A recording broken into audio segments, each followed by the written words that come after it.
Welcome back to whatever this is. I don't know if this is going to be a recurring thing or not, but I wanted to talk about Persona 4 and 5, which I'm basically done with. I'm in January. If you know, you know. I'm basically done with it. And I wanted to talk about Persona 4 and 5. Jesus Christ. Wow. Yeah. No shit. Also, I got bangs. No biggie. Where's my brush? I don't know. But Persona 4. Okay. So for one, this game needs a fucking remake. Desperately. At least in my opinion, because, and apparently it is getting one. But wow, I did not like playing this game. I love the story. I really love the characters. I think the characters are wonderful.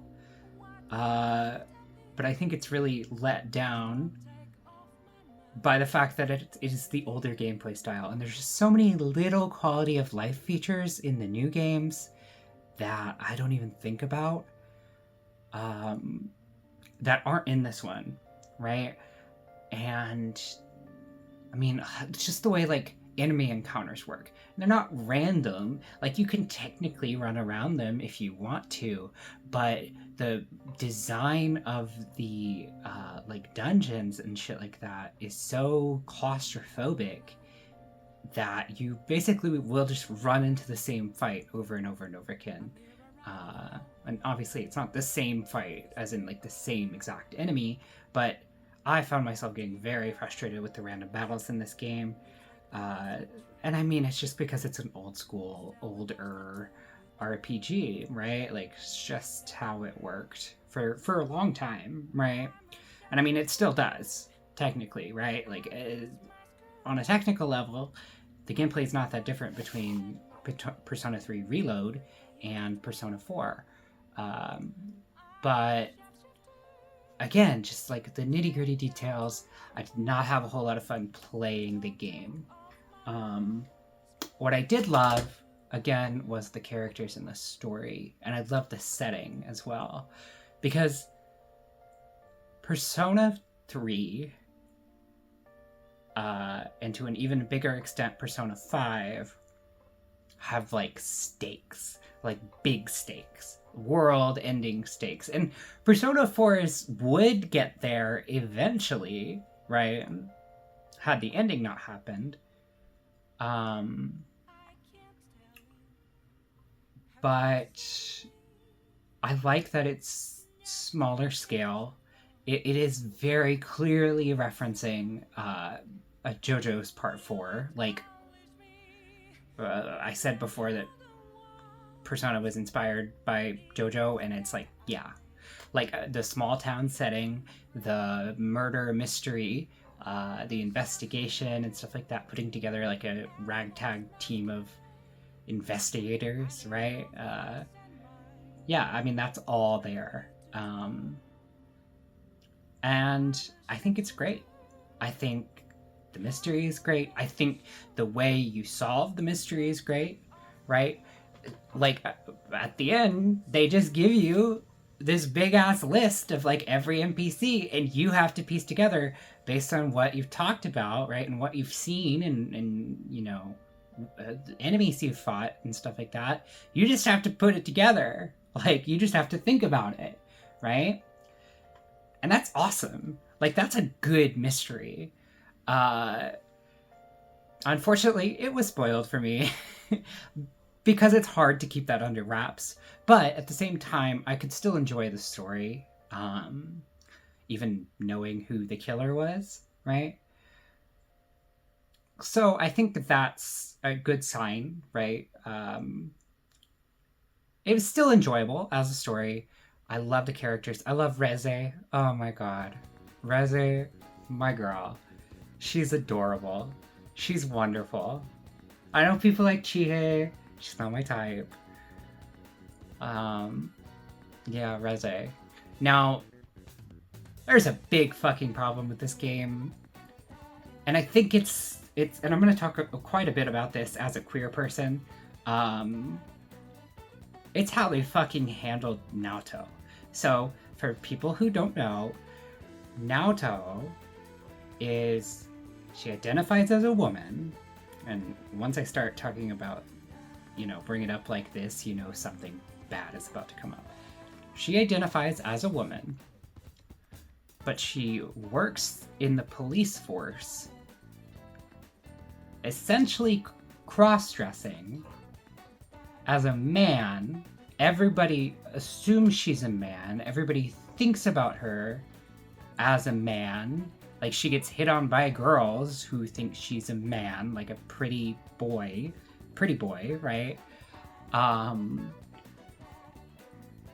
And her story,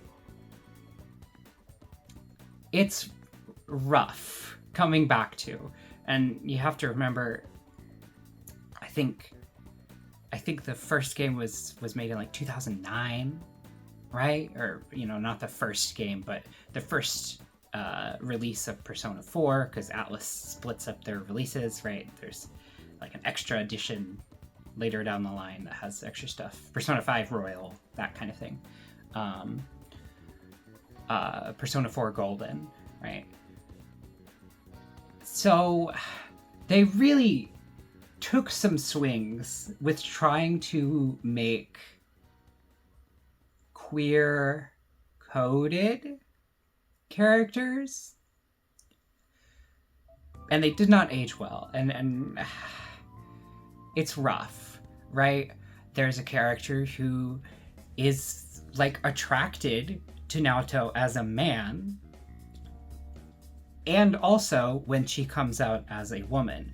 And so that kind of gets into the nitty gritty, but essentially a bisexual character in 2009, which is kind of impressive, honestly, right? Like, it's a little bit progressive, because gay marriage was barely legal in 2009, right?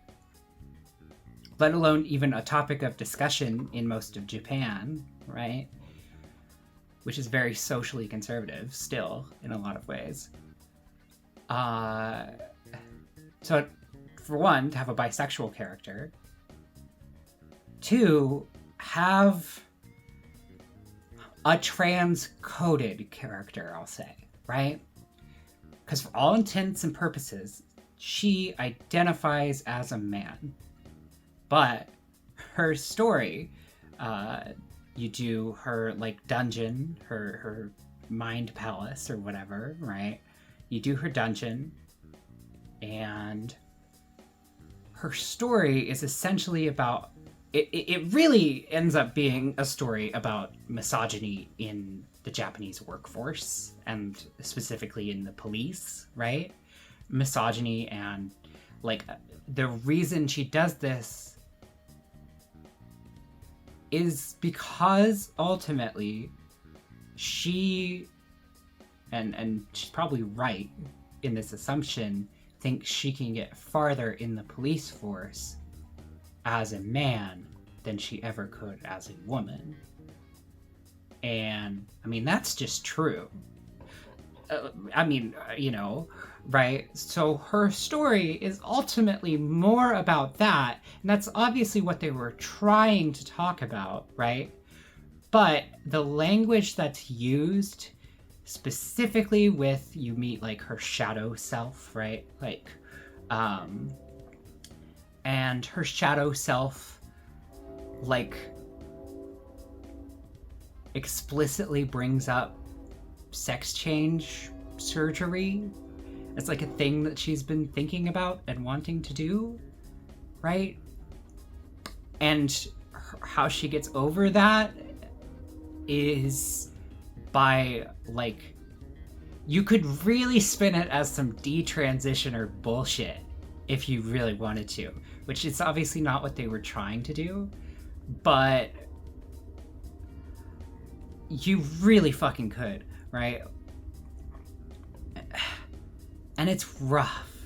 And I applaud them for trying a queer character, but it feels like they bit off more than they could chew there, right? And that's interesting.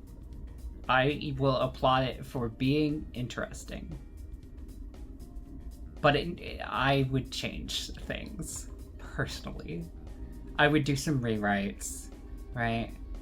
There's also a really bizarre, problematic scene where the guys are forced to cross-dress at a beauty pageant for their school, and the girls are apparently supposed to as well, and then they have a bikini competition, and yeah, it's about as fucking weird as it sounds, right? Just take that out of the game. We gain nothing from that. That's terrible. And stupid. It was embarrassing. And I mean, again, I have fallen deeply, deeply in love with these games. I get them now. I understand. I think they're really fun and good and comfy, right? The vibes, especially Persona 5. Come on, Persona 5 has the best fucking vibes. But wow. There's some rough shit in there. They just talk to a queer person, right? Like a couple, maybe. But you know, it's a different culture for sure, right? There's some rough fucking shit in Persona 5 as well that I'm surprised stayed in the recut.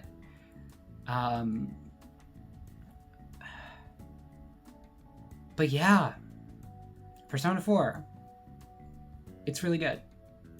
It is very good. I have my hangups, as I think I'm justifiably should. But other than that, it's a very enjoyable game. Persona 5, however, is probably my favorite. That game is insane. That game does so much with so little, right? Like, ultimately, it's the same structure, right? Same ideas, same gameplay, kinda, right? They add texture to the gameplay, right? They just add little elements that make it flow better, right?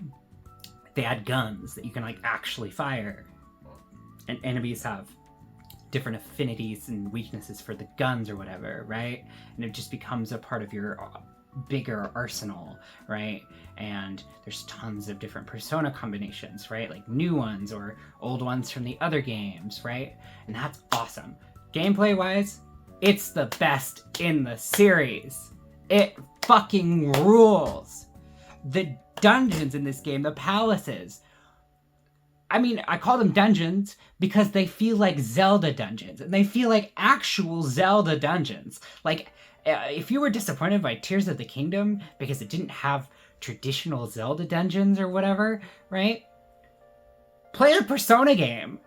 Just play a Persona game, because this shit has puzzles. This shit has... It's got extremely creative, personalized designs, unique for every single character that has one of these, right? There's and the theme, it is so on theme. You're the Phantom Thieves, right?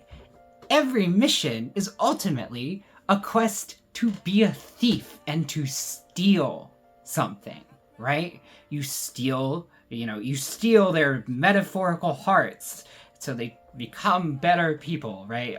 The targets that you choose, right? That's fucking awesome. And they do so much with the premise, right? So, like, there's an art heist. There's, you raid a tomb in the pyramids, right? You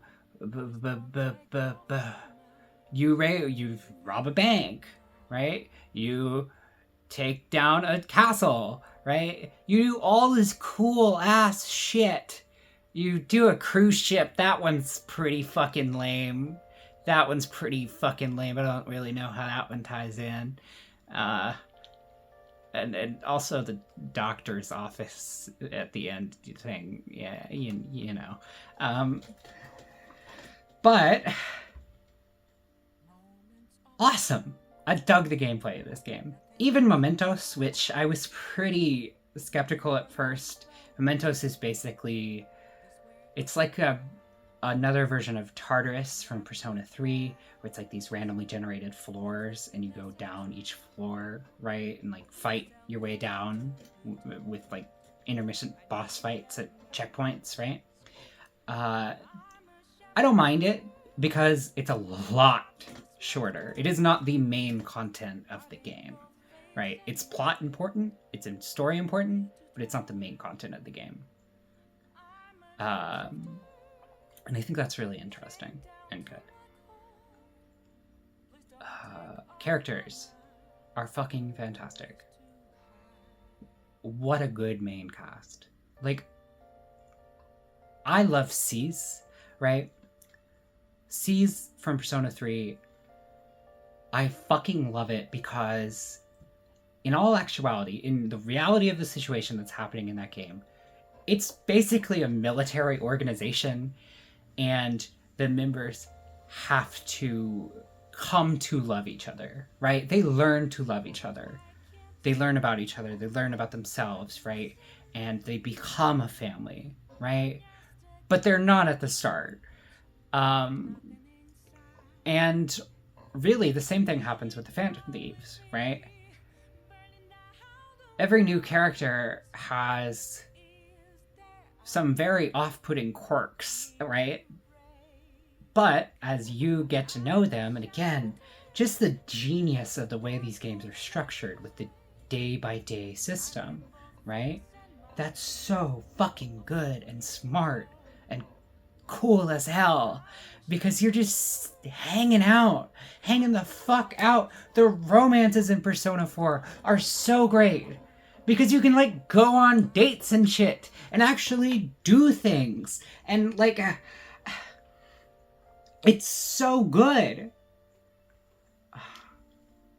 It's so fucking good. I am in love with Asterix most of Persona 4. Atlas, why do you have to have groomer characters?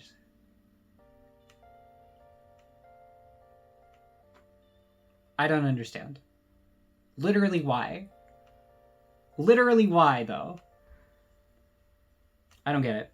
I don't understand what's going on with that. Anyways, is there anything else I wanted to say? I don't think so. They're great games. This was fun. Maybe we'll do it again. I have a bigger video coming. I don't know if I mentioned that. But I might have a bigger video coming about a scripted video about Jujutsu Kaisen and Invincible and some other things. I don't know. I don't know what I'm doing now, but cool. That's it.